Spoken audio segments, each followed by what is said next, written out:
Sekilas, film ini cuma soal 4 orang dengan tingkah absurd.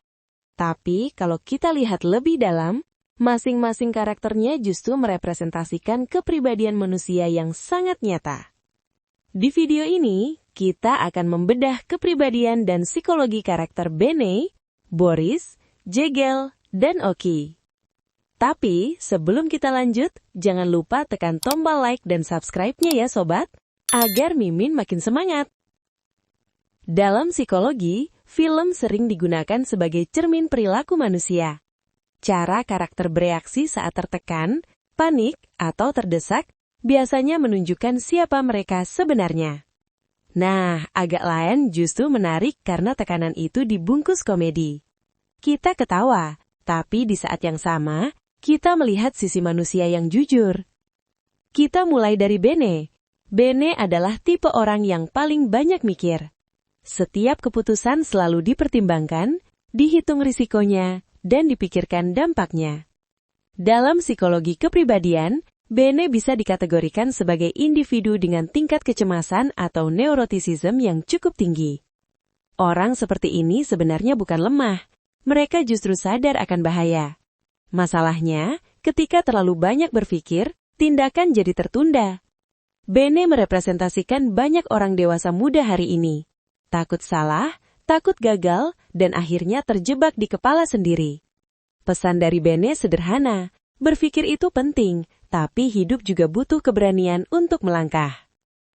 Berikutnya, ada Boris. Boris adalah karakter yang paling vokal, cepat emosi, dan cenderung ingin mengendalikan keadaan. Dalam psikologi, ini sering disebut sebagai kepribadian dominan defensif.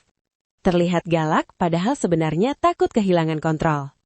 Amarah Boris bukan tanda kekuatan, tapi tanda emosi yang tidak terkelola. Banyak orang dewasa, terutama laki-laki, tumbuh dengan ajaran bahwa takut itu lemah. Akhirnya, rasa takut berubah jadi kemarahan. Boris mengajarkan kita bahwa mengenali emosi sendiri adalah bentuk kekuatan, bukan kelemahan. Kalau Boris meledak, Jegel justru tertawa. Jegel adalah karakter yang selalu santai, bercanda, dan terlihat paling gak peduli. Dalam psikologi, humor seperti ini sering menjadi mekanisme bertahan, tertawa untuk mengurangi stres. Tapi ada sisi lain, humor juga bisa menjadi cara menghindari kenyataan. Orang seperti Jegel sering terlihat bahagia, padahal sebenarnya menunda menghadapi masalah. Pesannya jelas, tertawa itu penting, tapi jangan sampai jadi pelarian permanen.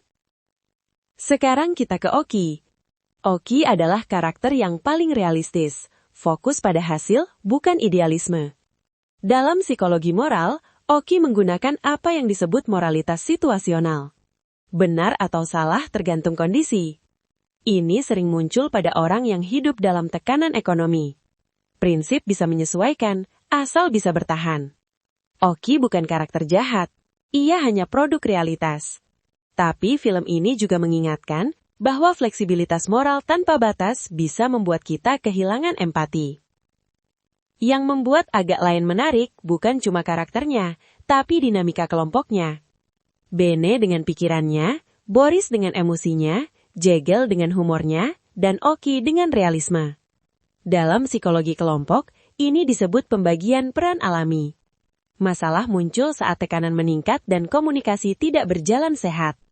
Ini sangat mirip dengan dinamika pertemanan, kerja tim, bahkan keluarga di dunia nyata.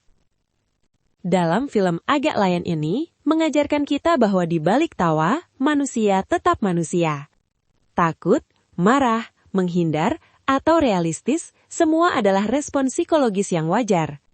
Mungkin kita bukan sepenuhnya Bene, Boris, Jegel, atau Oki. Tapi jujur saja, sedikit dari mereka ada dalam diri kita semua. Dan itulah yang membuat film ini terasa dekat, manusiawi, dan agak lain.